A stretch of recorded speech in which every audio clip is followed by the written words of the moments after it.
Bismillahirrahmanirrahim. Assalamualaikum warahmatullahi wabarakatuh. Alhamdulillah, kita melanjutkan tentang sifat. Masih ingat bahwa termasuk pendidikan keimanan, akidah yang diajarkan oleh para a'immah Asy'ariyah, pengikut Imam Abul Hasan Al-Asy'ari, adalah kita harus memahami terlebih dahulu sifat 20 sebelum sifat-sifat yang lainnya. Karena sifat 20 itu di situ banyak terjadi kesalahpahaman dari orang yang telah meyakininya. Maka perlu oleh para imam-imam itu dijelaskan. Kemarin kita membahas tentang kidam. Kidam dahulu, Allah dahulu. Kenapa oleh para a'immah Asy'ariyah? Sekali lagi ya, kita harus tekankan bahwa akidah kita adalah kita ikut Imam Abul Hasan Al-Asy'ari. Para imam-imamnya, pengikut setelahnya, ulamanya disebut ulama Asy'ariyah. Di antara yang dihadirkan oleh beliau adalah sifat-sifat ini 20. Sifat yang ketiga sudah kita bahas kemarin, sifat baqa. Dan ini perlu dihadirkan memang karena di situ ada orang salah paham. Tidak ada yang dahulu kecuali Allah. Itu keyakinan kita. Selain Allah adalah hadith, hawadith. Hadith atau hawadith jamaknya. Hadith itu baru. Karena diciptakan oleh Allah. Biarpun lamanya kayak apa, semua makhluk ini ada permulaannya. Tapi Allah tidak berpermulaan. Kenapa oleh Imam Abul Hasan Asy'ari ini dihadirkan? Padahal beliau hidup di abad ke-3 Hijriah. 260 sampai 324. Takut ada orang kepleset. Para filosof itu tidak bisa paham kecuali alam ini juga kidam dahulu. Bukan filosof saja, ternyata orang yang katanya pembersih akidah. Orang katanya imam pembersih akidah yang hidup di abad ke-7. Ia telah meyakini bahasanya alam pun termasuk dahulu. Nah, ini adalah tanpa dirasa terjerumus di dalam kesesatan akidah yang lebih parah. Yang dahulu hanya Allah, itulah akidah ahli sunnah wal jamaah Asy'ariyah. Kalau pengen tahu nanti ada, tidak perlu disebut karena menyebut namanya, orang tersebut adalah promosi ya. Jadi ada pokoknya yang mengatakan alam itu kok kidam, ini tertuduh akidahnya, itu akidah terjerumus akidahnya para filosof. Belum paham kalau alam ini ada permulaannya. Maka ini, kemudian setelah kita meyakini Allah itu dahulu, maka kita harus meyakini bahwa Allah itu mukhalafah lil hawadith. Dan ini ceritanya panjang, mungkin malam ini hanya muqaddimah daripada ayat yang keempat ini. Mukhalafah lil hawadith ini artinya Allah itu berbeda dengan makhluk-makhluknya. Yang kita saksikan ini adalah makhluk. Mulai dari matahari di pagi hari yang terbit itu. Malam hari pun muncul sinar rembulan. Dan ini pun pernah Nabi Ibrahim di dalam perjalanannya mencoba, barangkali ini Tuhanku. Bukan. Akhirnya diberi petunjuk, bimbingan oleh Allah Subhanahu wa ta'ala bahwa itu semua bukan Tuhan. Gunung yang tinggi dan megah, lautan lepas, topan, halilintar, apalagi itu semua adalah makhluk, dan Allah tidak seperti itu semua. Ini adalah keyakinan. Laisa kamitslihi syai'. Allah tidak seperti apapun. Jadi carilah sebanyak-banyaknya yang Anda ketahui dan yang Anda rasakan. Dan yang Anda hayalkan kayak apapun, maka Allah tidak seperti itu. Hayalan ini tidak akan muncul kecuali dari sesuatu yang pernah dilihatnya. Mustahil orang bisa menghayalkan sesuatu yang nggak ada contohnya. Anda berhayal punya mobil karena pernah lihat mobil. Ada berhayal punya rumah mewah karena pernah melihat rumah. Tidak ada hayalan terhadap sesuatu yang tidak pernah dilihatnya. Maka hayalan-hayalan kita itu muncul dari sesuatu. Seorang seniman lukis. Mungkinkah dia pernah melukis sesuatu yang tidak pernah ada? Nggak ada, nggak dianggap. Orang bilang ini apa? Akan begitu. Tapi setelah melukis, ini adalah gambar tentang ini adalah pohon itu, ini adalah binatang. Ya. Karena dia menghayalkan sesuatu memang yang sudah pernah disaksikan dan dilihat. Maka apapun yang kita rasakan, apapun yang kita lihat, apapun yang kita temui daripada ini semua, maka Allah tidak seperti itu. Ini barangkali globalnya ya. Dan ini sangat penting bagi orang-orang yang sering bertemu dengan agama lain atau kelompok sesat. Agama lain itu misalnya, mohon maaf, ada agama yang Tuhannya itu bisa digambarkan dalam bentuk patung atau gambar-gambar, atau Tuhannya bisa diperankan oleh seorang bintang film. Mohon maaf, dalam cerita film kan ada dewa-dewi yang dibanggakan, itu adalah Tuhan mereka. Barangkali pernah mendengar cerita-cerita yang datang dari India, karena kan ada. Dan ini ada orang yang meyakini Tuhan seperti itu, ini berbahaya. Maka harus yakinkan Tuhan tidak seperti itu. Tidak seperti itu. Harus dipastikan. Jadi tidak bisa digambarkan dalam bentuk patung. Maka laisa kamitslihi syai', Allah tidak seperti apapun. Nanti kita akan sampai kepada titik. Terus kalau begitu Tuhan Allah itu seperti apa? Nah, sudah dibilang jangan pakai seperti, tanyanya pakai seperti. Kan begitu. Nah, ini sudah salah di situ. Sudah bilang Allah tidak seperti apapun, tanya Allah seperti apa? Nah, inilah yang harus kita luruskan masalah akidah. Allah tidak seperti apa-apa. Allah tidak bisa masuk dalam rekaman otak kita. Yang menyembah Tuhan dalam gambaran tertentu itu sebetulnya menyembah berhala yang diciptakan oleh otaknya sendiri. Makanya pengukuhan akidah masalah ini adalah penting di saat Islam berkembang. Waktu itu zaman Abul Hasan al-Asy'ari ini berkembang Islam kemana-mana. Bercampurnya antara kaum dengan kaum. India, Persia, ada yang nyembah api. Sampai Masya Allah, ada yang nyembah matahari. Nah ini, maka perlu dijelaskan bahasanya Tuhan tidak seperti itu. Sebab itu adalah makhluk.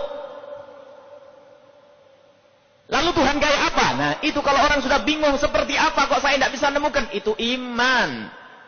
Seperti yang dikatakan oleh Sayyidina Abu Bakar As-Siddiq radhiyallahu anhu, al-ajzu an darkil idraki ma'rifatu. Kalau orang sudah tidak tahu seperti apa Tuhan, yaitu iman. Karena Tuhan tidak bisa disepertikan. Anak kecil yang kagum dengan seorang raja, kalau ibunya atau ustadznya bercerita tentang Tuhan Allah, bayangannya adalah raja duduk di kursi. Ini, mohon maaf. Barangkali kita pun pernah terlintas bayangan seperti itu dahulu waktu masih kecil, karena pernah mendengar cerita pewayangan dewa duduk di ini, dewa. Mau tidak mau terbawa anak kecil yang diajak bercerita tentang Tuhan, kebayang bahasanya Tuhannya duduk, Tuhannya berjalan, Tuhannya kayak manusia. Belum mengerti, jadi orang percaya kepada Tuhan tidak cukup kalau tidak disertai pemahaman tentang sifat-sifat Tuhan Allah Subhanahu wa ta'ala. Maka ini diantaranya Allah itu adalah tidak seperti apapun. Di saat kita bertemu dengan orang beragama lain, harus kita kukuhkan ini. Allah tidak mungkin digambarkan dalam bentuk seperti itu. Patung, foto. Ada lagi kelompok kaum muslimin yang diam-diam mengajari orang awam menggambarkan Tuhan itu seperti makhluknya. Kaum musyabbihah dan mujassimah, orang-orang yang mengatakan Allah berjisim dan menyerupakan dengan makhluknya. Maka ini insyaallah pembahasan yang luas. Sehingga berusaha ingin mengukuhkan bahwasanya Tuhan Allah duduk di arsy. dulu. Bagaimana kalimat Allah duduk di arsy itu? Butuh dengan arsy. Allah yang menciptakan arsy. Allah tidak butuh dengan arsy. Lalu setelah itu menggambarkan tangan. Lalu mata. Apa yang dipahami orang awam tentang tangan? Coba. Semua orang tahu tentang tangan. Mata, tahu tentang mata. Bahkan kalau kita melihat binatang yang tidak pernah kita lihat, kalau suruh menunjuk tangan dan matanya, semua orang pasti bisa. Karena kita sudah punya gambaran. Maka nanti akan kita bahas bahasanya ada disebutkan dalam Al-Quran tentang tangan Allah, mata Allah. Para ulama menjelaskan ini dengan dua cara yang ini juga diingkari oleh orang-orang sesat di zaman ini. Yang pertama dengan tafwid, menyerahkan kepada Allah. Jangan bilang mata yang nggak usah pakai. Serahkan ini maknanya kepada Allah. Nah, ini cara yang pertama dan ini akan kita bahas di pertemuan yang akan datang. Cara yang kedua adalah takwil, dan inilah yang menjadikan bahan permusuhan oleh orang-orang yang sesat dan menyesatkan itu. Gara-gara Asy'ariyah itu mentakwil, katanya mereka adalah sudah keluar dari jalur yang benar, bahkan keluar dari Islam. Maunya kalau Allah berfirman harus dimaknai seperti itu. Kalau sudah Allah berfirman, mata Allah, tangan Allah, ya tangan yang sesungguhnya, mata yang sesungguhnya. Katanya mengatakan yang sesungguhnya itu adalah tauhid, bukan. Tauhid itu mengatakan begini, kalau disebut mata Allah bagaimana? Saya serahkan kepada Allah. Itu tauhid. Menyerahkan kepada Allah, dan itu akidah kita Asy'ariyah. Mengatakan serahkan kepada Allah, jangan dibahas. Ar-Rahmanu 'alal 'arsy istawa, Allah beristiwa di atas arsy itu bagaimana? Ahli tauhid Asy'ariyah mengatakan serahkan kepada Allah karena enggak pantas Allah duduk di atas arsy. Bagaimana duduk? Serahkan makna istiwa kepada Allah itu tauhid. Ada lagi nanti Asy'ariyah dan Maturidiyah, Thahawiyah mengatakan bahwasanya ditakwili. Maksudnya ditakwili itu ditafsiri dengan tafsiran yang benar sesuai dengan kaidahnya, dengan dalil-dalil yang pasti agar orang awam itu tidak terlena di dalam menganggap Tuhan seperti makhluknya. Maka muncul takwil. Istiwa itu ditakwili. Takwil itu bukan memaknai itu. Takwil itu mencoba mengalihkan orang agar tidak terjerumus di dalam makna yang jika dipahami secara utuh, meleger harfiahnya akan terjerumus. Maka ulama Asy'ariyah mengatakan ditafsiri dengan kata kuasa. Allah berkuasa atas arsy. Oh iya, lupa, selesai. Tapi ini ada orang ahli sesat zaman ini mengatakan takwilnya Asy'ariyah ini menyesatkan. Kalau Allah sudah mengatakan mata, ya mata sesungguhnya. Ayat Al-Quran nggak menerima majaz. Majaz itu adalah dusta. Majaz dalam Al-Quran dusta katanya. Tidak ada majaz. Majaz itu keindahan dalam bahasa. Maunya kalau dikatakan mata, ya mata. Nah, ini musibah. Akhirnya suruh ngartikan Nasullah fa nasiyahum. Ada ayat Al-Quran ya. Karena hamba-hamba itu lupa Allah waktu di dunia maka fanasiyahu, maka Allah pun melupakannya. Allah punya sifat lupa, begitu. Kurang ajar kepada Allah, ini masuk neraka nomor 1 itu orang. Ada takwil nasiyahu, maknanya ditinggal oleh Allah. Imam Bukhari banyak takwilan tentang ayat-ayat.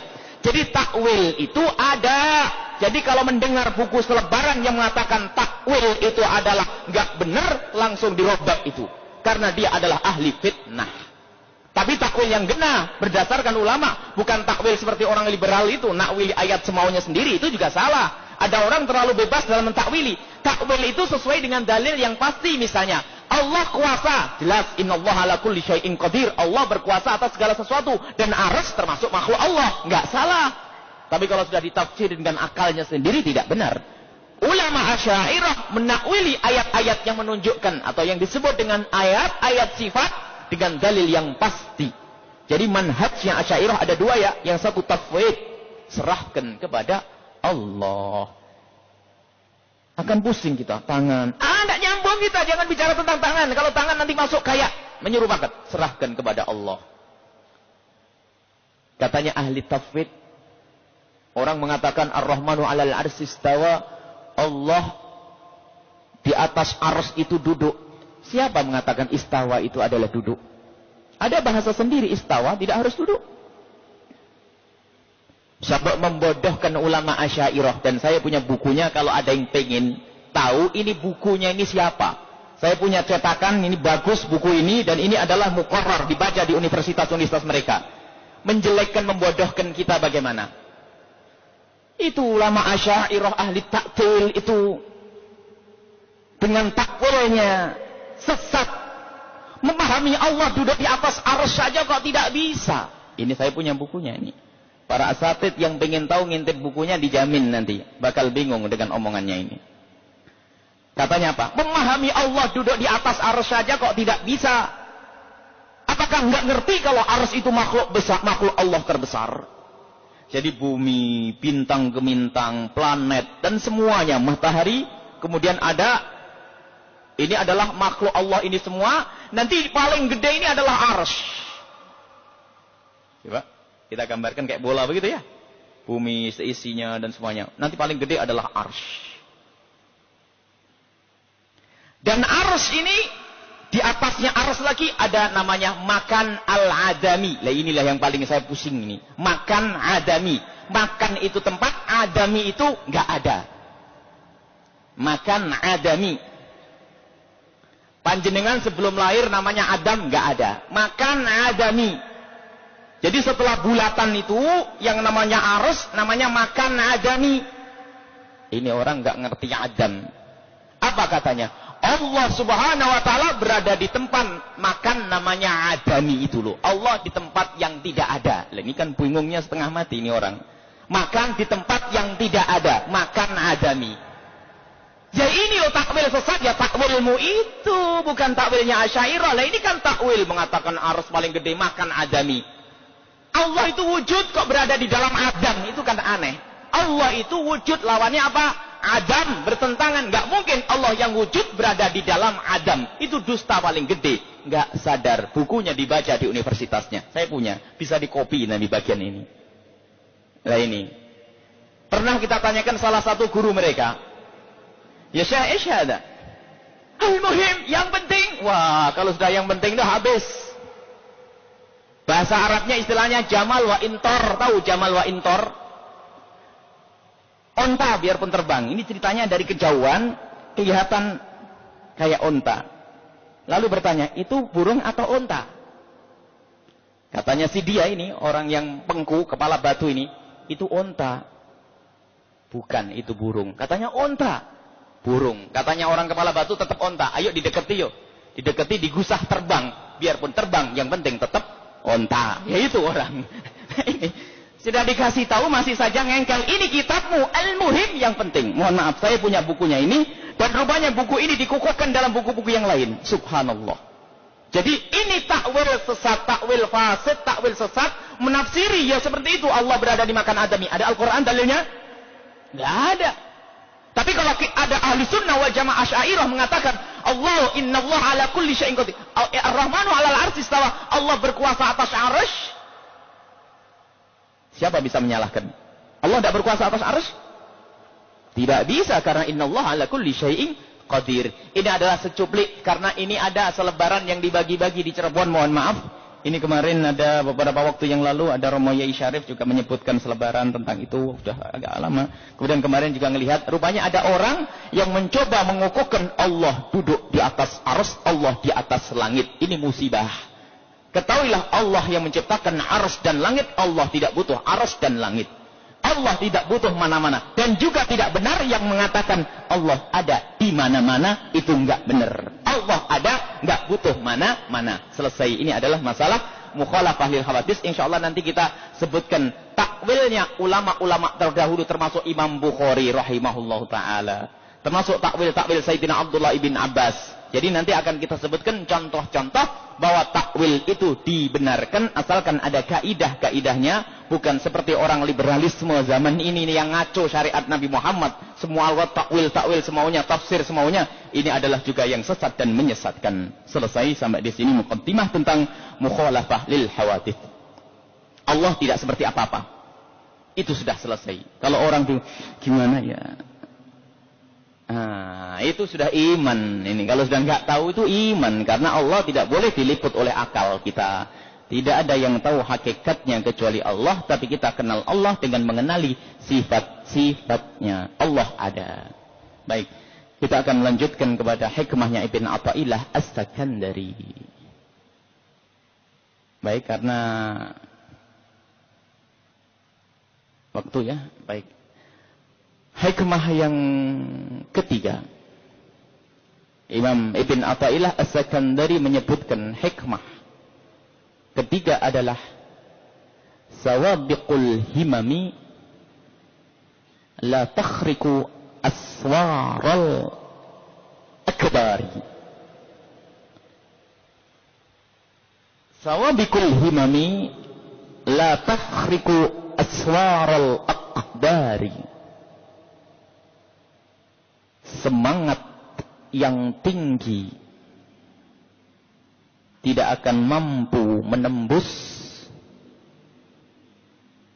ketentuan Allah. Inilah pendidikan iman. Ini lagi-lagi orang yang mengatakan Allah di atas, Allah di aras itu, mengatakan katanya hikmahnya Ibn Athaillah As-Sakandari itu hikmah mauhumah, hikmah dusta dan palsu. Ini lagi-lagi memang musuhan benar dengan ahli tasawuf mereka itu.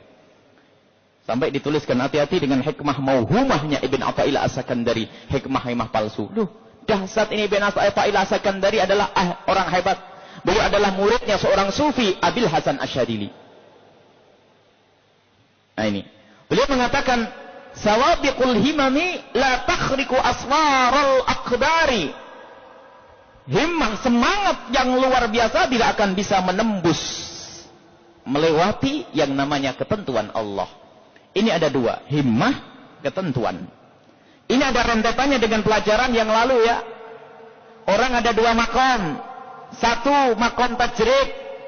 Orang kalau tidak banyak urusan, banyak ibadah aja. Kan begitu.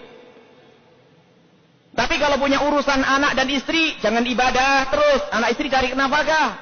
Nah ini kan harus adil nih. Pendidikan dari Ibn Athaillah As-Sakandari. Kalau orang sudah dicukupi harta, Masya Allah, suaminya memanjakannya. Lah ini kok tidak mau ngaji? Wah ini bahaya ini. Hah? Pengen kerja sendiri yang capek. Ayo syukuri ini, mumpung diberinya. Kalau suaminya memanjakannya yang rajin ngaji nih. Yang diberi rizki oleh Allah, Masya Allah, lancar pekerjaan, pengen aja nambah terus. Ya Allah, buka kantor baru. Wah. Katanya ini harus dijagai kantor baru dalam 6 bulan jalan, buka kantor baru, jagai 6 bulan lagi. Wah, kapan ngajinya ya?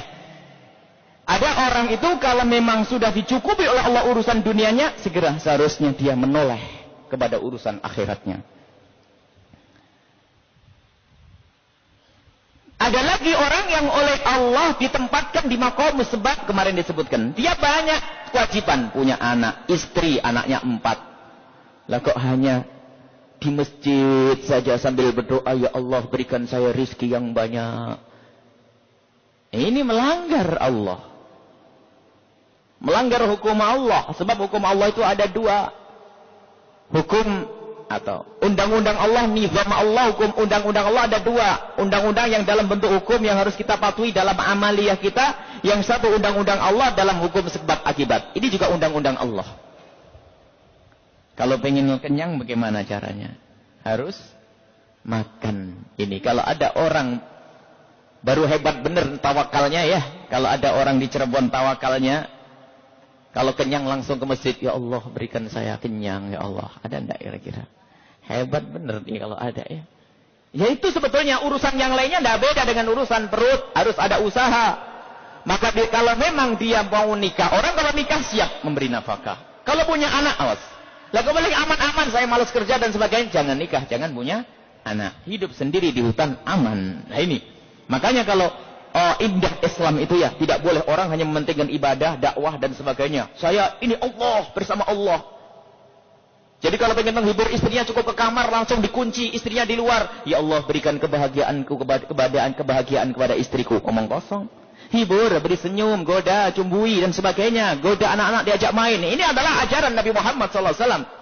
Nggak cukup. Pulang ke rumah dengan serius. Allah, Allah, Allah, Allah. Nggak pernah disapa istrinya. Anaknya nggak pernah dirangkul. Langsung ke kamar doa. Ya Allah, masukkan kesenangan ke dalam hati anak-anakku. Bohong itu orang.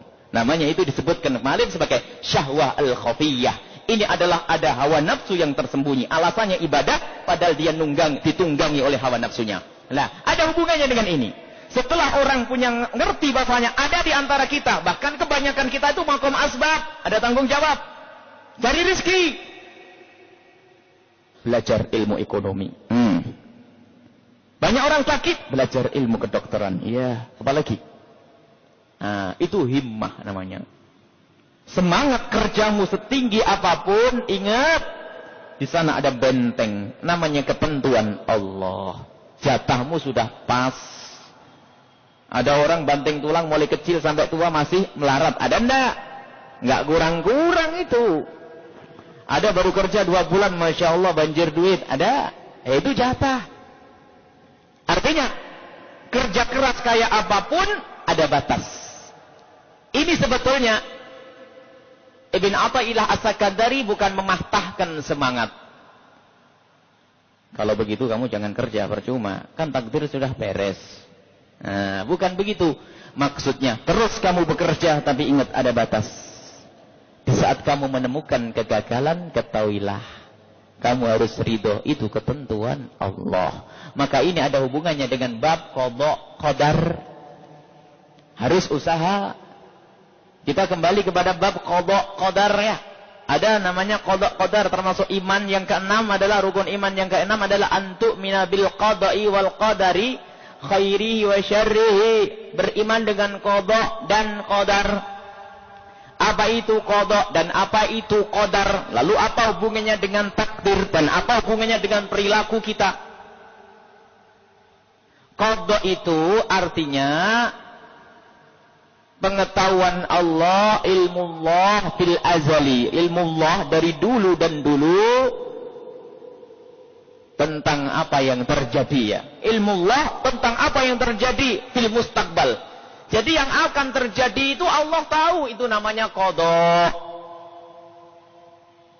Jadi Allah tahu besok makan apa kita. Lah saya kan belum tahu ya. Sudah angan-angan pengen makan sambal, sudah siap sambal, tatanya lomboknya habis, bisa kan? Ya tahu, Allah tahu, habis lombokmu tuh, tak kira makan sambal, nah itu. Allah tahu apa yang kita lakukan esok hari, tapi kita tidak tahu. Jangankan esok hari, nanti itu pakai sandal atau tidak pulang, nggak tahu. Ada yang hilang sandalnya, semoga nggak ya. Nggak tahu. Jadi kita ini merencanakan, tapi Allah tahu semuanya. Jadi pengetahuan Allah tentang apa yang akan terjadi semuanya itu namanya qada. Pembuktian sesuai dengan ilmu Allah itu namanya qadar. Nah, kita akan duduk di tempat ini, Allah sudah tahu dari zaman azali, zaman dahulu dan dahulu Allah sudah tahu. Dan duduknya kita pada saat ini itu namanya qadar Allah. Jadi Allah menentukan saat itu. Nah, ini tidak akan berbeda. Ilmu Allah dengan apa yang terjadi sama. Ya ini. Artinya apa? Anda semua kaya, Allah sudah tahu. Semua ahli surga, Allah juga tahu. Ahli maksiat itu sengsara masuk neraka, Allah juga tahu. Jadi kehidupan kita di akhir sudah tahu. Maka ada namanya takdir, ketentuan Allah terhadap si fulan, si A, si B, si C, si D. Itu adalah ketentuan. Ini kaya, ini mati dalam keadaan iman, ini mati dalam keadaan kafir. Itu namanya ketentuan Allah sesuai dengan ilmu Allah. Maka kalau kita berbicara tentang ilmu Allah, tidak ada yang berubah. Nah, inilah yang kita bahas. Jadi rizkimu, kapan kamu menikah, anakmu berapa, sakitmu di mana, siapa yang ngobati, sembuh atau enggak sembuh. Ini Allah tahu. Nah itu semua apa namanya? Qadar. Sesuai dengan qada Allah. Allah menakdirkan Anda begini. Itu sudah diketahui oleh Allah. Maka nggak ada istilah menurut hakikatnya takdir berubah. Itu tidak ada. Menurut pandangan atau Allah. Karena Allah tahu nggak ada yang tersembunyi. Orang ini kerja keras, Masya Allah. Ibaratnya ya. kerja keras ya. Tapi kita tidak tahu bakal berhasil atau tidak. Kalau Allah tahu, oh iya, karena kerja untung dia. Allah juga tahu satunya lagi kerja, memang saya buat dia fakir, biarpun kerja kayak apa tetap fakir. Allah tahu.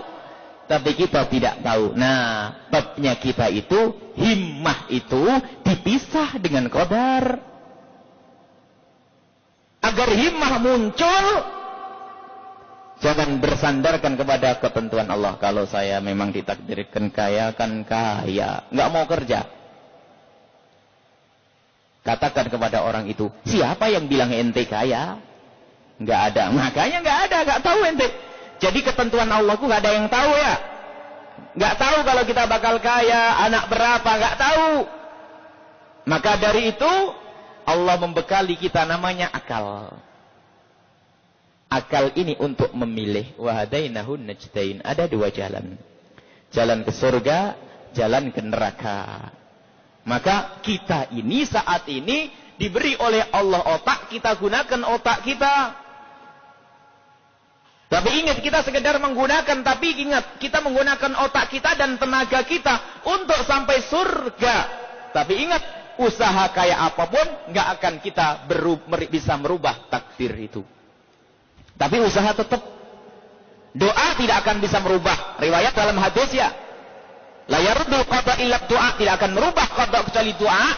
Itu adalah dalam bahasa manusia, itu memang merubah. Habis berdoa besok dikabul kan?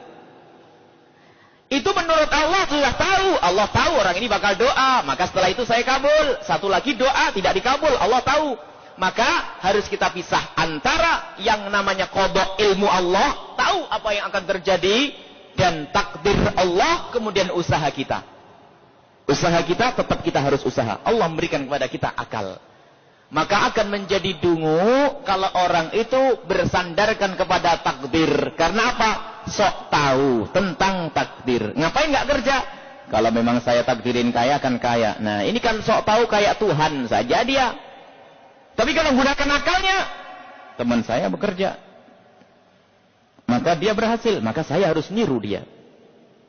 Karena usaha. Cari duit, saya lapar, saya ambil nasi.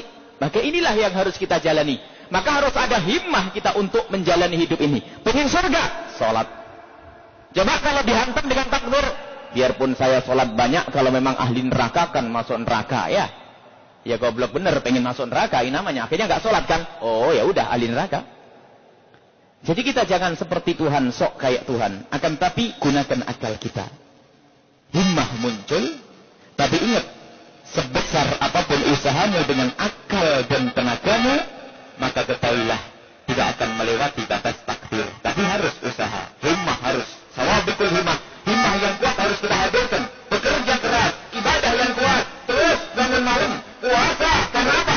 Pengen surga. Biarpun kita tidak akan merubah takdir Allah, tidak akan bisa kita rubah. Tapi kita ingin mengikuti ajaran taat aturan Allah, sunnah kita, atau yang disebut dengan nizam aturan ya. Bahasa nanti ada biarpun nizam itu undang-undang. Hukum Allah, hukum kauni, dan hukum syar'i. Hukum ada dua, kauni. Hukum kauni itu adalah hukum alam ini. Harus kita patuhi.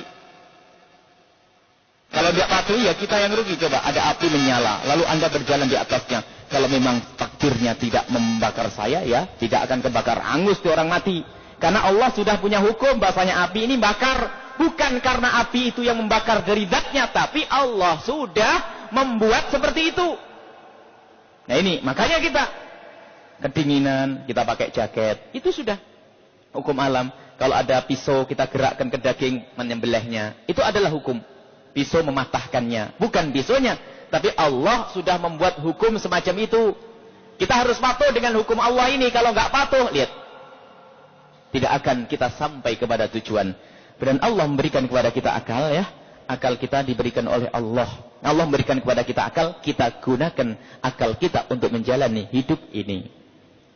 Berangkat dari iman otomatis ini. Nah, ada dua jalan. Ada jalan surga. Yang mau surga ini, masjid, sholat, ibadah. Yang mau neraka sana itu, zina, mabuk, segala macam. Suruh pilih. Wa kullun muyassarun lima khuliqalah. Semua orang itu akan dimudahkan sesuai dengan tempatnya nanti. Kalau ahli surga, Masya Allah, niat mencuri dan zina mulai kemarin nggak jadi-jadi. Bannya macet, mau nyuri rumahnya tetap rame. Karena Allah mencintai dia, dimudahkan untuk masuk surga.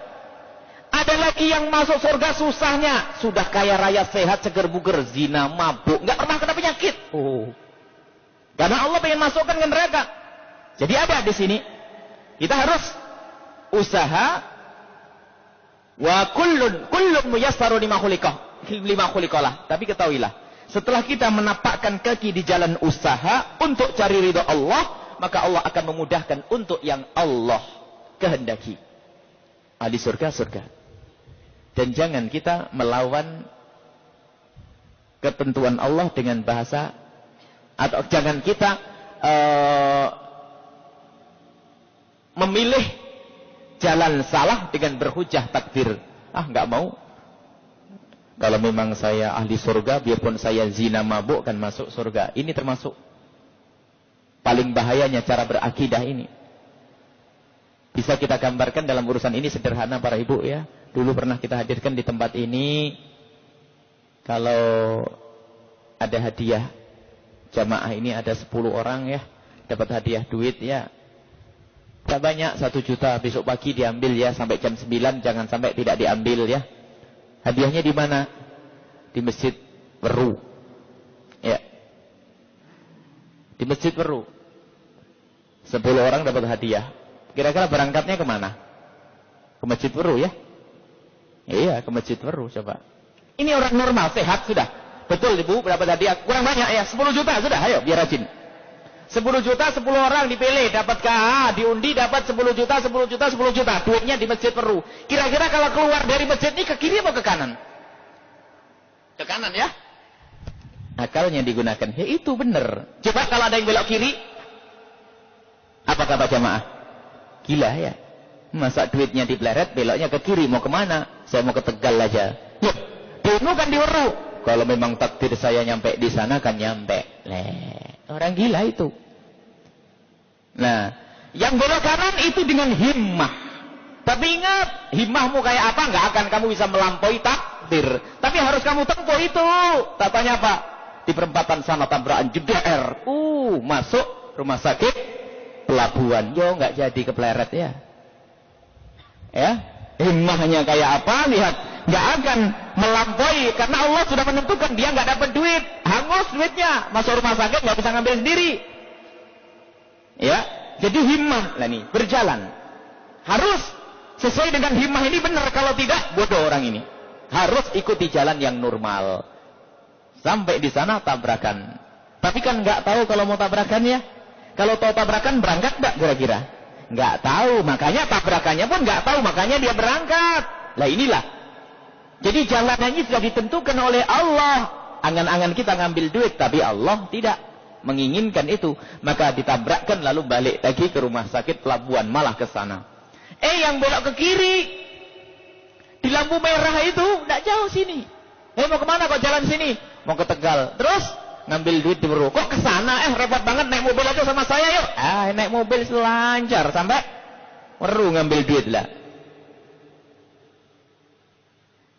Tapi kan dia tadi nggak tahu kalau ada mobil ya.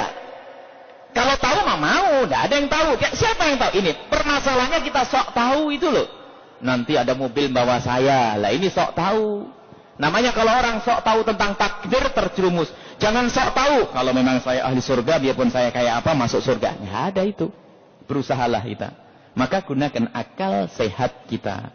Kemudian usaha kita ada maknanya ya. Usaha kita ada maknanya terhadap keberhasilan kita. Kita punya kemauan. Dan ingat masalah kemauan ini ahli akidah juga berdebat banyak.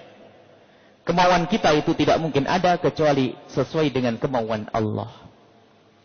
Dan kemauan kita itu begini bunyinya. Kita berkemauan. Kalau orang-orang yang semacam Qadariyah itu mengatakan kemauan kita itu adalah 100% ya kemauan kita. Artinya Allah sudah menitipkan kemauan di dalam saya, kekuatan di dalam diri saya. Makanya saya kuat ngangkat ini. Ini saya sendiri. Nggak ada campur tangan Tuhan. Nah, ini musibah. Sesat. Ini buktinya nih. Saya bisa ngangkat ini. Ini tertipu. Merasa bahasanya Allah sudah menitipkan kekuatan. Jadi menitipkan kekuatan itu adalah kalimat yang kurang tepat. Itu kekuatan Allah yang diberikan kepada seorang hamba tanpa harus putus daripada kekuatan Allah. Kalau terputus ada kudrah di sini. Saya kuat. Saya mau, lihat. Buktinya kalau saya mau lempar, lihat. Jadi ini tidak ada. Jadi kemauan saya 100% ini juga salah. Ada satu lagi mengatakan, apapun yang aku lakukan ini adalah kemauan Allah. Seolah-olah manusia tidak dituntut. Sehingga, ngapain kamu zina? Allah yang menghendaki. Ngapain kamu mabuk? Allah menghendaki. Musibah. Ada Jabriyah, ada Qadariyah. Maka Imam Abu Hasan Al-Asy'ari lagi-lagi ini pendekar dalam akidah meluruskan, enggak. Ada namanya usahamu yang dihisab oleh Allah. Jadi Allah memberikan yang namanya kehendak. Kalau bahasa akidahnya, innallaha yuridu an turida. Yang ngerti bahasa Arab. Allah menghendaki kamu berkehendak. Sederhana. Nggak usah pusing. Kalau Allah tidak menghendaki kamu berkehendak, Masya Allah, mau makan males ya. Nah, karena Allah tidak menghendaki Anda berkehendak makan. Padahal sate enak, sambelnya hobi. Tapi karena Allah tidak menghendaki Anda berkehendak, maka Anda tidak berkehendak. Kenapa Anda berkehendak? Karena Allah menghendaki Anda berkehendak, maka dengan kehendak Anda itulah yang akan dihisab. Maka orang harus tanggung jawab. Makanya semua pekerjaan yang di luar kehendaknya nggak ada hisab ya. Orang gila nggak ada kehendak. Itu aja masalah naruri aja orang jalan. Ada orang tidur nggak punya kehendak ya. Makanya kalau orang tidur nggak ada disifati maksiat. Inilah yang bisa kita sampaikan pada kesempatan ini tentang syarah hikam syarabikul himam la takhriqu aswarul aqdar. Pertama kita harus punya himmah yang kuat, tapi harus kita sadari himmah ini kayak apapun tinggi hebatnya tidak akan bisa melampaui. Ini maksudnya senjata buat kita, bekal buat kita agar tidak putus asa. Sehingga ada orang mengatakan, seandainya kau lakukan gitu kan bisa begini. Kalau seandainya begini, engkau bisa begini. Ini adalah menjadikan orang nyeselnya tidak aturan. Akhirnya mencacip semua usahanya.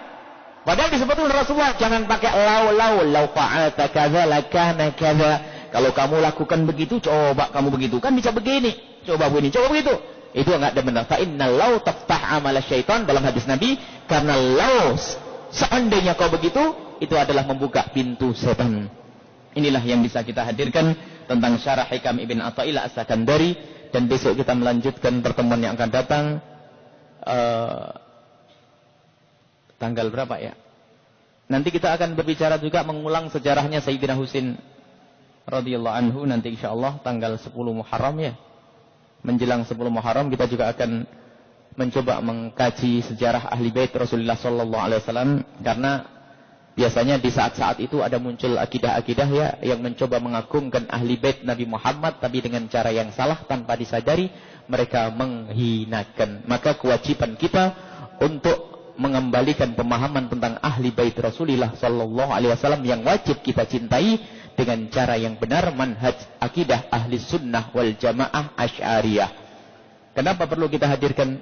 Karena di hari-hari itu biasanya ada orang yang menggelar cerita Sayyidina Husain, cerita tentang ahli bait Rasulullah, tapi dengan versi-versi orang yang sebetulnya ada dendam tersembunyi dengan ahli bait Rasulullah.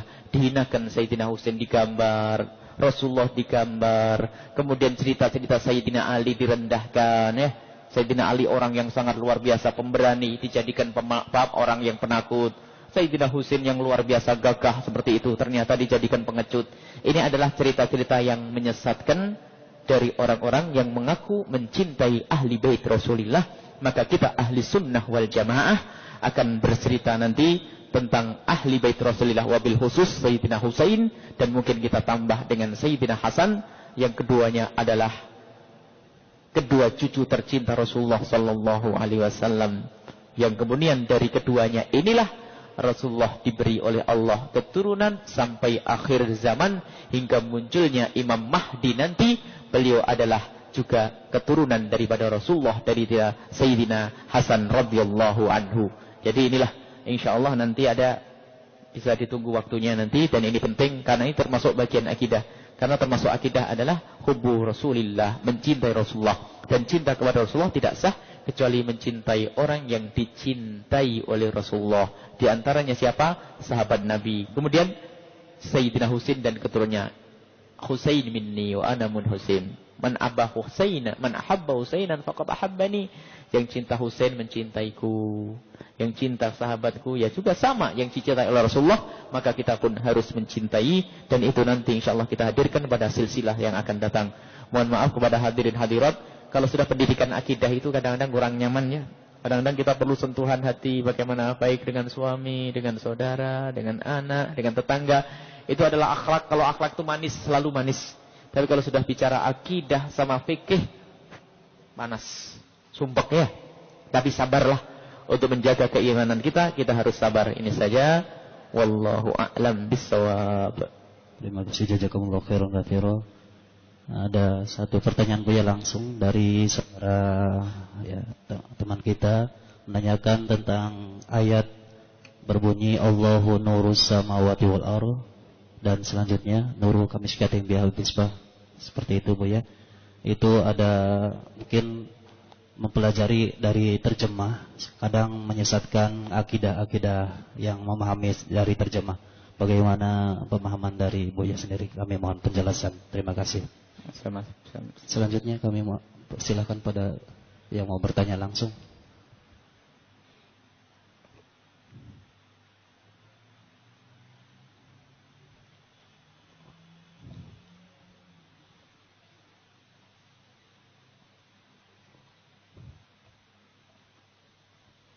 Assalamualaikum warahmatullahi wabarakatuh. Waalaikumsalam warahmatullahi wabarakatuh. Saya ingin bertanya Buya tentang mukhalafatul hawadisi. Mukhalafatul hawadisi itu Allah tidak sama dengan dat yang baru.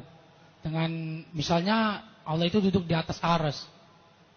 Berarti Allah itu sama dengan kita-kita. Kata-kata duduk kan berarti kita ini kan seperti kita, duduk seperti ini. Berarti Allah itu tidak kudro, tidak kuasa. Sedangkan Allah itu tidak kuasa, berarti itu Allah itu muhal. Yang saya tanyakan misalnya ada seseorang mengerjakan sholat, lalu seseorang itu ingin sekali khusyuk, dan pikiran seseorang itu, hayalan-hayalan seseorang itu mengingat lafaz-lafaz Allah gitu. Apakah boleh di pikiran seseorang itu mengingat lafaz Allah? Dia itu tahu bahwasanya Allah itu bukan seperti itu. Bukan seperti lafaz Allah gitu. Tapi seseorang itu ingin khusyuk gitu. Apakah boleh menghayal tentang lafaz Allah ketika sholat? Das cukup. Assalamualaikum warahmatullahi wabarakatuh.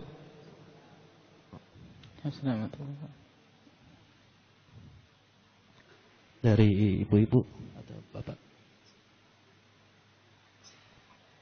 Assalamualaikum warahmatullahi wabarakatuh. Tentang akidah ini, setengah tahun yang lalu saya pernah menemukan sebuah majalah dan buku yang dibagi-bagikan di masjid secara gratis. Dan saya sangat kaget dengan itu, malah keyakinan saya pernah gundah gitu. Tapi akhirnya dengan penjelasan Buya ini menjadi mantap dan yakin sekali apa yang diajarkan oleh guru saya terdahulu tentang akidah ini. Dan mungkin orang awam seperti saya banyak yang ragu kalau disuguhkan oleh argumen-argumen yang sangat provokatif dari orang-orang yang mengatakan Allah di atas sana dan duduk di atas kursi sana. Kita tidak punya argumen, cuman kita punya kata balik tentang ayat tentang tidak boleh menakwilkan itu sederhana saja. Ada satu ayat yang di situ Imam Bukhari kalau nggak salah pernah menafsirkan suatu ayat itu likulli syai'in halikun illa kullu syai'in halikun illa wajhah. Kulli syai'in halikun illa wajhah, yang artinya segala sesuatu akan hancur kecuali wajah Allah gitu. Maksud arti itu. Kalau tidak boleh ditakwil artinya cuman wajah Allah yang enggak hancur, lain tangan, kakinya gitu kan hancur. Dia menakwili itu bahwa Allah duduk di atas kursi karena dia, mohon maaf, dia tidak menakwili dengan ayat Allah Ar-Rahman 'alal 'arsy istawa bahwa Allah duduk di atas kursi dengan tangan, kaki menjulur begitu katanya nih tes segala macam keringatnya. Kalau disandingkan dengan ayat ini gimana? Berbenturan. Dia kalau tidak mau menakwili ayat itu, jadi nanti hari kiamat Allah itu akan hancur juga. Gimana kekuasaan Allah kok Allah hancur? Tinggal mukanya aja kalau gak mau ditakwili. Jadi itu adalah suatu bantahan yang sangat sederhana yang dia tidak mungkin bisa menjawab kecuali menakwili. Jadi dia sebentar bilang tidak boleh menakwili. Kalau ditanyakan tentang ini pasti dia akan menakwili. Ya itu komentar saya Bu ya. Terima kasih. Wassalamualaikum warahmatullahi wabarakatuh. Assalamualaikum. Makasih. Masya Allah. Sebentar ada lagi? Enggak. Assalamualaikum warahmatullahi wabarakatuh. Saya ingin bertanya Pak Yu ya. Ini masalah haji Pak Yu ya. Ini kalau ini haji ini kok ada vaksin babi itu bagaimana Pak Yu ya? Hukumnya Pak Yu ya. Ini saya repot sekali Pak Yu ya. Hukumnya tuh mohon dijelaskan Pak Yu ya. Assalamualaikum warahmatullahi wabarakatuh.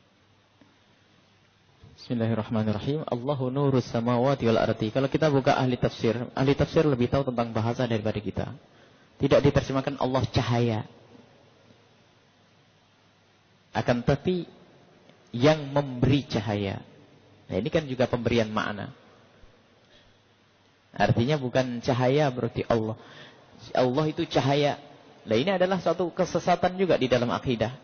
Jadi Allah yang menciptakan cahaya. Allahu nurus samawati wal ardi. Allah adalah yang membuat cahaya untuk langit dan bumi, yang menyirai ini cahaya, menyinari langit dan bumi. Dan ini perlu kepada penafsiran daripada apa? Ulama-ulama. Karena ulama menafsir yang semacam itu, mengartikan yang semacam itu, karena tidak mungkin kita katakan Allah cahaya. Siapa yang mengatakan Allah cahaya? Cahaya makhluk. Cahaya makhluk. Maka ini termasuk ada, nanti kita akan bahas tentang ayat-ayat sifat. Ayat-ayat Allah yang berbicara tentang tangan Allah, mata Allah dan sebagainya.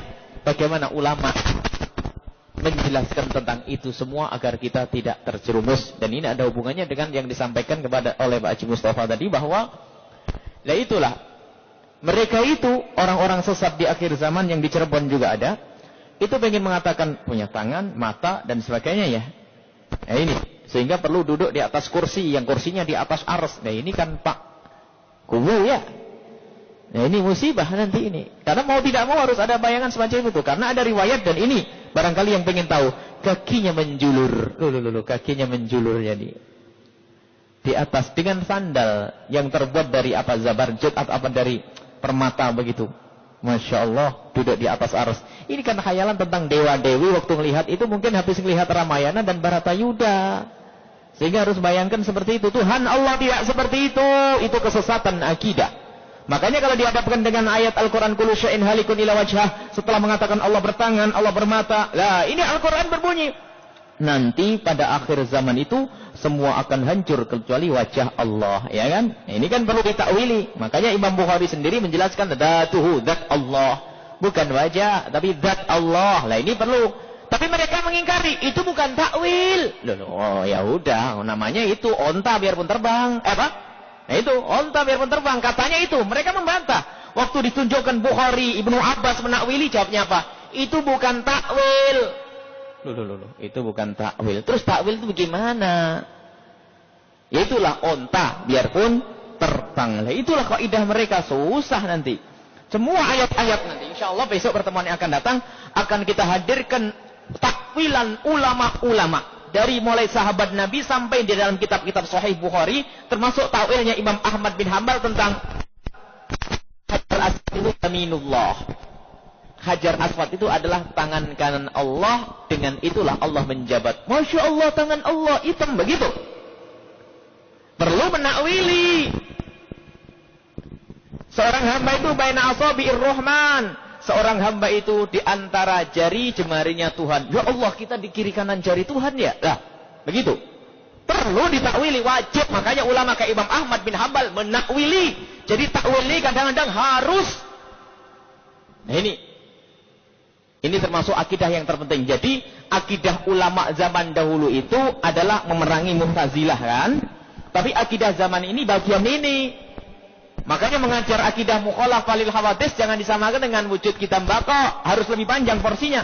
Karena kesesatan zaman ini dalam bentuk ini. Anak kecil di TK diajari. Aina Allah, hadis riwayat Muslim itu tentang jariah, hadis jariah aina Allah ditafsiri bleger begitu tanpa melihat hadis yang lainnya sehingga anak kecil dibilang Allah di atas. Hati-hati kalau anak kita sekolah di TK kok diajari Allah di atas, cabut itu atau gurunya dicabut dari TK itu. Tinggal milih kita. Daripada anak kita sesat, ambil sekolah yang lainnya. Sesat itu jelas itu anak nggak belajar itu, ustadzahnya belajar salah itu. Dulu Asy'ariyah mungkin dia tidak tahu, kelihatan orang baru belajar akidahnya jadi beda. Allah di atas. Mana Bu? Di atas sana. Di atas arsy. Oh, di atas arsy. Nah ini lagi-lagi coba. Kalau memang mereka memaksa Allah di atas arsy paling gede. Allah itu di dalam atau di luar? Di luar arsy. Dimakan adami. Kalau katakan Allah di dalam ya nggak boleh. Masa Allah diliputi oleh alam ya? Nggak mungkin Allah diliputi oleh alam. Baik. Hadis sahih berbunyi, nazala rabbuna. Allah turun. Kalau sudah thuluthul laili, di 2/3 malam, Allah turun ila sama ke langit. Nyungsep dari arsy. Begitu. Harus takwil dong. Nazala rabbuna bukan Tuhan yang turun. Rahmat Allah diturunkan di 1/3 malam. Kalau 1/3 malam Allah turun, naik turun. Sebab 1/3 malam sini pindah. Malaysia beda waktunya. Saudi beda waktunya. Jauh, naik turun. Pusing dong. Kan begitu. Jadi ingat, akidah mereka akidah sesat. Makanya membingungkan. Ini. Kalau setelah mengatakan Allah di atas arsy, suruh menjelaskan Allah turun ke langit, itu apa? Kalau ahli sunnah wal jamaah Asy'ariyah, gampang. Rahmat Allah yang diturunkan di 1/3 malam. Karena apa? Pengampunan. Allah menyeru, hal min mustaghfirin, yang minta ampun mana? Diampuni. Yang minta hajah mana? Dikabulkan. Nah ini. Dan ini juga ada lagi-lagi masalah ini fitnah. Abul Hasan Al-Asy'ari punya kitab namanya Al-Ibanah. Di situ beliau cenderung kepada tauhid, katanya apa? Tobat. Lupa bahwasanya Abul Hasan Al-Asy'ari memang punya pendapat dua, tauhid ya, menyerahkan kepada Allah kita, dan takwil yang benar. Ini bukan asal takwilnya, itu saja. Kemudian masalah khusyuk, membayangkan Allah. Tidak bisa. Khusyuk di dalam sholat itu bukan kita membayangkan lafaz Allah. Tapi khusyuk di dalam sholat itu menghayati yang kita baca. Khusyuk di dalam sholat itu menghayati yang kita baca. Makanya kalau membaca sholat, membaca ayat tentang surga kok ingat neraka, sudah nggak khusyuk. Apalagi di dalam sholat menghayalkan kita ini, kalau sholat harus menghayalkan kalau kita ini lagi Isra Mi'raj, meluncur, pakai roket ya. Ada sekarang mengajari sholat khusyuk, katanya diajari seperti itu. Nanti seolah-olah kita berdialog dengan Allah. Dialog di mana? Khayal dialog. Sekarang ini dialog, nggak usah dihayalkan dialog. Sekarang ini kita dialog dengan Allah. Mohon maaf, ini ada satu ajaran yang kadang-kadang di tempat-tempat mewah ini ngajari sholat khusyuk sampai nanti terus kita seolah-olah meluncur, kita Isra Mi'raj. Nanti saat itu kita melakukan dialog dengan Allah. Sampai suatu ketika ada salah satu teman cerita dengan bahasa komputer ya. Bagaimana di saat itu akan saya fokus, kemudian saya set gitu. Jadi bisa khusyuk terus setelah saya membayangkan dialog dengan Allah. Jadi kan khayal ya. Menghayalkan terbang naik langit 1, 2, 3, sudah termuntaha. Ini adalah yang bilang sampai Rasulullah sendiri mengatakan, la ya'lamuha illallah, sidratul muntaha, la yasifuha illallah. Rasulullah nyebutkan, sidratul muntaha yang dahsyat, tidak ada yang bisa menyifati kecuali Allah. Maka kita menghayalkan di sana. Makanya sholat khusyuk yang sesungguhnya itu bagaimana? Anda menghayati bacaannya. Kalau belum tahu maknanya, membetulkan bacaannya. Kalau sudah meningkat, baca Bismillahirrahmanirrahim 1, 2 dihayatilah. Itu hakikat khusyuk dalam sholat, bukan hayal. Adapun kalau kita ingat barang-barang dunia, wajar kita di dunia manusia. Kelas kita kelas seperti itu. Khusyuk itu pemberian dari Allah. Kadang-kadang kita bisa lupa. Dan kadang-kadang Masya Allah kunci hilang dalam sholat. Nah, ini kan ada temunya. Ini itu adalah godaan. Tapi wajar. Bagaimana waktu sholat saya ingat itu ditarik. Ingat ini ditarik lagi. Kita buang lah itu. Itu adalah khusyuk kita. Tapi bukan membayangkan lafaz Allah. Lafaz Allah di hati. Allah. Allah. Dan memang itu adalah memang pernah ya lintasan. Bukan Anda. Kami pun suatu ketika dulu juga begitu. Karena Allah itu ya sudah secara otomatis sebetulnya menggambarkan Allah itu. Bukan itu lafzul jalalah. Lafaz Allah. Allah bukan itu. Jadi kalau kita berzikir kepada Allah bukan membayangkan lafaz. Tapi membayangkan lafaz sebagai lafaz yang agung. Ya. Tapi membayangkan Tuhan seperti lafaz Allah. Enggak benar. Kalau Anda tadi kalimatnya benar. Tapi saya tidak meyakini Allah seperti itu. Berarti Anda ingat lafaz Allah saja itu. Bukan berarti harus membayangkan Allah seperti itu. Jadi hakikat khusyuk dalam sholat adalah bagaimana seseorang itu bisa menghayati bacaannya di dalam sholatnya. Perempuan menikah. Kakak saya perempuan ingin menikah pada bulan Januari. Ayah kami meninggal. Ayah tidak punya kakak laki-laki, maksudnya tidak punya paman ya. Tidak punya adik. Kakak perempuan semuanya. Kakek juga tidak ada. Ya. Datang saja ke hakim yang menikahkannya. Saya tidak percaya dengan hakim. Barangkali tempatnya adalah hakim-hakim gak karu-karuan. Mungkin di negeri nan jauh di sana kita nggak tahu. Bagaimana? Tahkim. Tahkim itu caranya ambil seorang ulama yang Anda percaya dengan calon Anda. Lalu Anda bersepakat mengangkat orang tersebut sebagai muhakkam. Yai, saya dengan perempuan ini mengangkat Anda sebagai muhakkam saya untuk menikahkan saya. Kalau sudah tidak ada wali. Termasuk dianggap tidak ada wali itu adalah jika tempatnya jauh. Lebih dari 2 marhalah. Tapi ingat, ilmu fikih itu kalau tidak dibarengi dengan akhlak menyesatkan. Bapak ibunya jauh di Sulawesi, kan lebih dari 2 marhalah, saya bisa ngangkat orang dong. Nah, secara fikih sah, tapi kurang ajar sama bapak ibunya, masuk neraka nanti. Kalau urusan fikih gampang nikahkan orang, tidak susah. Ini lari aja ke Surabaya, saya telepon kiai saya, bisa. Tapi bukan masalah itu pernikahan, cari ridho orang tua. Kalau masalah menikahkan gampang, bapak ibu nggak setuju, boleh diberesi nanti. Pergi ke tempat jauh lebih dari 2 marhalah, tahkim. Selesai urusan nikah. Tapi nikah bukan itu. Nikah bukan hanya bertemunya ini suami istri, tapi ingat ridho orang tua. Maka kami ingatkan siapapun yang nikah paksa, awas sebentar dalam seminggu tempeleng sama suami. Maksa. Kalau tidak dia dengan nggak mau, kurang aja. Saya lari bener. Waduh, disia-sia itu nanti sama istrinya atau suaminya. Jadi kami anjurkan adik-adik kami yang kami cintai kalau menikah, tolong perhatikan orang tua. Bahkan ingat, jadikanlah pernikahan itu untuk cari ridho orang tua. Ridho Allah tentunya yang pertama, tapi orang tua. Sebab ingat, Alqamah itu mati syahadat susah waktu itu. Karena setelah menikah berubah dengan orang tuanya. Padahal sudah diizini nikah dengan perempuan itu. Tapi setelah menikah dengan perempuan itu banyak berubah. Jarang kunjung, jarang lateni. Akhirnya ibunya agak tersinggung hatinya. Itu jadi sebab susah bersyahadat. Bagaimana mau menikah sambil lari, bentak lagi, Pak, Babah, Umi, kalau saya tidak nikah dengan perempuan itu, nggak mau nikah. Ayo, nggak nikah beneran, ayo. Kadang-kadang ibunya lemah ya. Kalau tidak cocok, tidak benar adabnya, harus ada ketegasan. Sampai ada anaknya perempuan cantik, katanya solehah, menikah dengan laki-laki yang nggak benar ya. Gara-gara jatuh cintrong katanya, musibah, gula Jawa rasa coklat. Nah ini, hati-hati ya. Insya Allah ini bukan karena kasus ini. Jadi masalah wali gampang ya, nggak usah susah ya. Datang ke hakim, depak, saya tidak punya wali, gimana? Beres. Atau kepada kiai, ini saja. Bagaimana hukumnya membuang tai lalat? Kenapa dibuang? Indah tai lalat. Orang pada, kalau dia menyakiti, mengganggu, itu boleh dihilangkan. Mengganggu, menyakiti, itu boleh dihilangkan. Tapi kalau tidak diperkenankan. Mengganggu itu ada. Kita tidak tahu di mana tai lalatnya, tidak disebutkan ya. Katanya secara kecantikan memang mengganggu. Wah, ini adalah sendiri caranya beda-beda. Tanya dulu pada suami ya, jangan-jangan suami senang. Ada orang dicerai gara-gara apa? Tai lalatnya dihilangkan. Katanya tai lalatnya gede.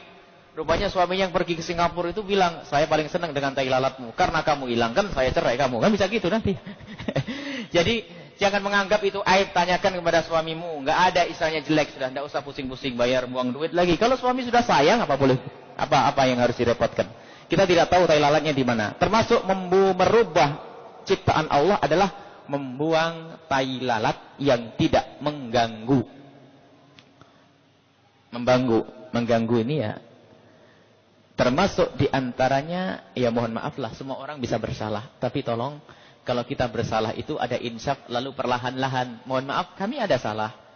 Barangkali secara zahir jamaah tidak melihat. Tapi kita tidak boleh mengatakan, saya tidak berdosa, hati-hati. Hati ini dosanya lebih gede loh ya. Namanya dengki antara ustadz dengan ustadz. Gede nih, ada ustadz maju. Ini kok bisa masyhur itu gimana itu ustadz? Ini ustadz, penyakitnya ustadz tuh hati-hati lah. Makanya didoakan kami, jangan menganggap kalau kita begini terus tidak punya dosa. Lah ini, kalau orang menganggap dirinya nggak punya dosa, itu dosa paling gede. Ujub sudah. Makanya semua orang harus merasa kira-kira dosa saya apa ini. Untung kalau ada orang ngingetkan itu. Sampean ini jangan dikerok alisnya, nggak boleh ya. Nah ini senang sebetulnya. Telanjur bagaimana? Lah awas, jangan merendahkan orang. Ini perempuan haji katanya ngerok alis. Lah merendahkan orang sudah dosa. Lah ini hati-hati. Kadang-kadang orang ini terlalu semangat amar ma'ruf nahi mungkar, enggak sabar. Nyakiti orang, nyakitinya belum tentu diampuni. Nyakiti. Kalau orang melakukan kesalahan harus dicela apa harus diingatkan? Diingatkan. Kalau mencela dosa, dia diampuni oleh Allah, kita belum mau apa? Kadang-kadang kita kesombongan dengan ibadah kita, dengan keustatan kita, dengan haji kita. Jadi kalau ngelihat orang, oh kamu ini goblok, tidak ngerti ya. Nih. Coba ini haram, kamu ustad goblok. Ini nyakiti. Dihisab oleh Allah itu nanti. Tatanya dianya setelah pulang nangis, ya Allah aku mohon ampun, diampuni. Yang nyakiti, masuk neraka. Makanya, kalau anda melihat kesalahan pada teman anda, baik yang itu rambutnya macam-macam, atau mungkin alisnya dikerok, jangan dengan cacian. Tapi ingatlah dengan doa mohon kepada Allah Subhanahu wa taala. Tetap dihubungi dengan baik sebab merendahkan orang itu dosa yang sangat gede. Itu saja insyaallah. Semoga Allah menjadikan kita. Ada lagi? Oh ya, Masya Allah. Masalah vaksin itu.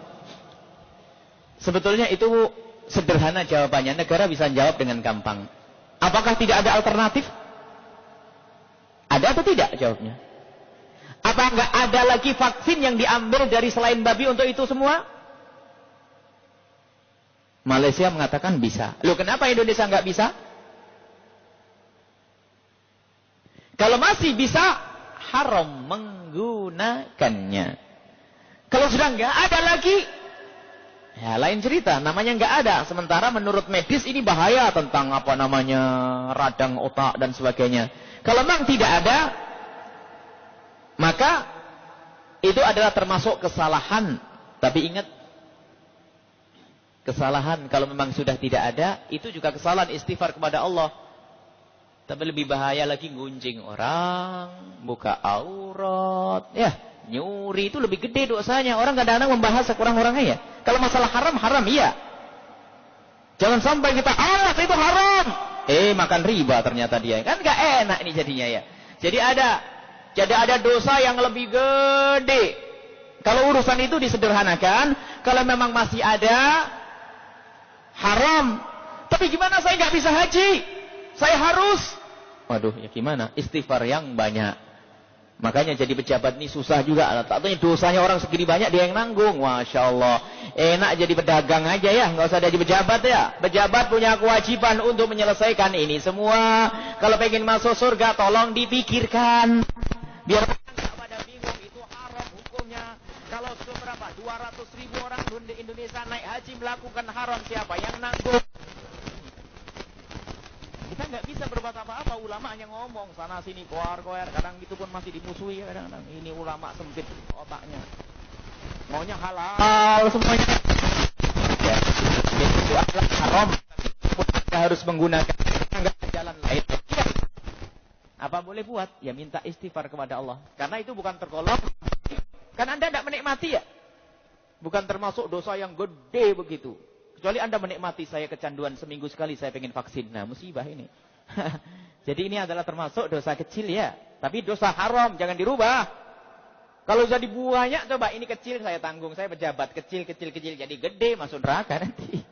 Baik, ini saja. Bismillahirrahmanirrahim. Alhamdulillahirrabbilalamin.